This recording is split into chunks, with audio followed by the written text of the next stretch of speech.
Friends welcome to killer channel. Friends ఎవరైనా మా ఛానల్ని సబ్స్క్రైబ్ చేసుకోకపోతే సబ్స్క్రైబ్ చేసుకోండి. ఎవరైనా మీ డాగ్స్ కానీ మీ పెట్స్ కానీ అమ్మాలనుకుంటే మా ఛానల్ వాట్సాప్ నెంబర్కి మెసేజ్ పెట్టండి. ఫ్రెండ్స్ ఇవాళ మీకోసం top quality long coated German shepherd and single coated German shepherd female puppy తీసుకురావడం జరిగింది. ఇది హైదరాబాద్లో అవైలబిలిటీలో ఉంది. అండ్ దీని ఓనర్ ఏం చెప్పారంటే వీలైతే ట్రాన్స్పోర్టేషన్ ఫెసిలిటీ అయితే ఒక 10 కిలోమీటర్స్ దాకా అయితే ప్రొవైడ్ చేయగలమని చెప్పడం జరిగింది. అండ్ ఈ పప్పీస్ ఏజ్ వచ్చేసరికి 60 డేస్ అని చెప్పారు ఫ్రెండ్స్. అండ్ ఈ పప్పీస్కి అయితే డీవార్మింగ్ అయితే కంప్లీట్ అయిపోయిందని చెప్పడం జరిగింది.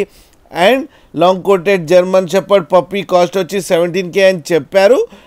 అండ్ సింగిల్ కోట్ వచ్చి 16,000 అని చెప్పడం జరిగింది. ఈ రెండు ఫీమేల్ పప్పీస్ మీరు చూడొచ్చు. పప్పీస్ ఎంత యాక్టివ్గా, ఎంత హెల్తీగా, ఎంత క్యూట్గా ఉన్నాయో కింద వీడియోలో. మీకు ఎవరికైనా నచ్చితే టైటిల్లో కాంటాక్ట్ నెంబర్ ఇస్తాను, కాంటాక్ట్ అవ్వండి, మాట్లాడండి, తీసుకోండి ఫ్రెండ్స్. అలాగే ఒక్కసారి డీల్ సెట్ అయిన తర్వాత అన్ని డీటెయిల్స్ బాగా చెక్ చేసిన తర్వాతనే మనీ పంపాలని కోరుకుంటున్నాం ఫ్రెండ్స్. అలాగే మా ఛానల్ని సబ్స్క్రైబ్ చేయడం మాత్రం మర్చిపోకండి ఫ్రెండ్స్.